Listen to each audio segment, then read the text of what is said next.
নমস্কার, আমি সুজাতা। আশেপাশে ঘটা বিভিন্ন ঘটনা প্রবাহ এবং জানা অজানা বিভিন্ন গল্প আমি বলতে ভালোবাসি আমার এই চ্যানেলে বা আমার এই পেজে।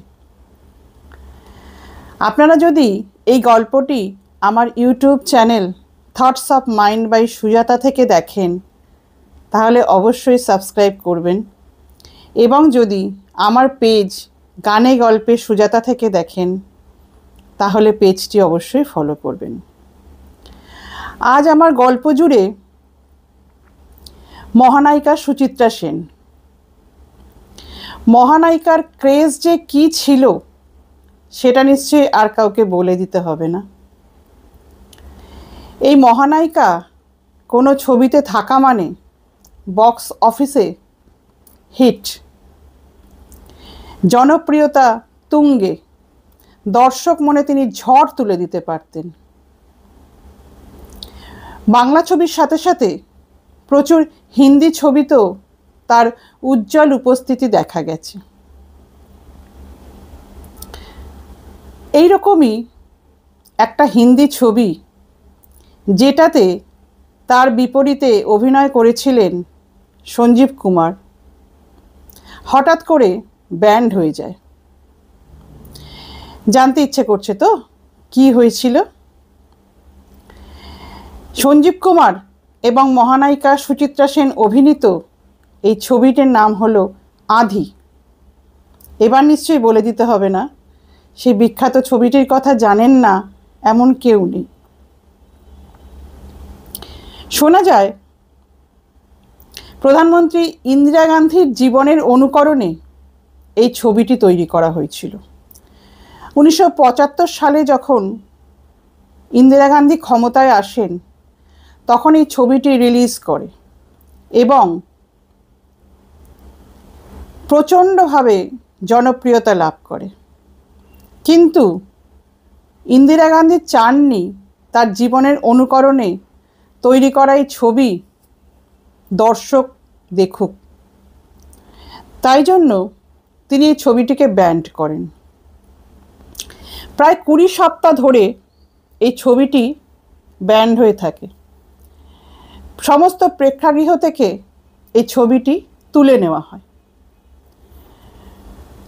সুচিত্রা সেন এবং সঞ্জীব কুমার দুজনেই মারাত্মকভাবে আশাহত হয়ে পড়েন। খুব আশা নিয়ে এই ছবিটি করা হয়েছিল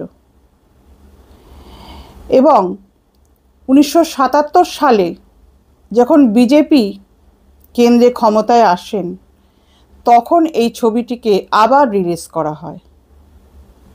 2 বছর পরে হলেও ছবির জনপ্রিয়তা কিন্তু এতটুকু কমেনি। যখন আবার ছবিটি রিলিজ করে তখন বক্স অফিসে আবার ঝড় তোলে, আবার জনপ্রিয়তার চরম শিখরে পৌঁছে যায়। মাসের পর মাস এক একটি প্রেক্ষাগৃহ দখল করে এই ছবিটি চলছিল। কোনো দিন এতটুকু জনপ্রিয়তার ভাঁটা পড়েনি। এত জনমানসে প্রভাব বিস্তার করেছিল এই ছবিটি। কিন্তু ব্যান্ড হয়ে যাওয়ার পর সুচিত্রা সেন মনে মনে খুব আঘাত পেয়েছিলেন। পরবর্তীকালে তিনি আরও ছবি করতেন কিনা বলিউডে জানা নেই, কিন্তু এই ঘটনার পর তিনি বলিউড থেকে সম্পূর্ণ মুখ ফিরিয়ে নিয়েছিলেন।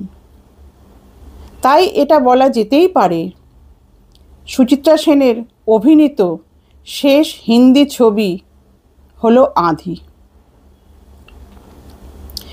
আঁধি ছবিটি আমাদের মনে এখনও কিন্তু সমানভাবে জ্বলজ্বল করছে। যেমনভাবে সুচিত্রা সেন, মহানায়িকা সুচিত্রা সেন, তার উপস্থিতি আজও আমাদের মনে রেখে গেছেন, ছাপ ছেড়ে গেছেন।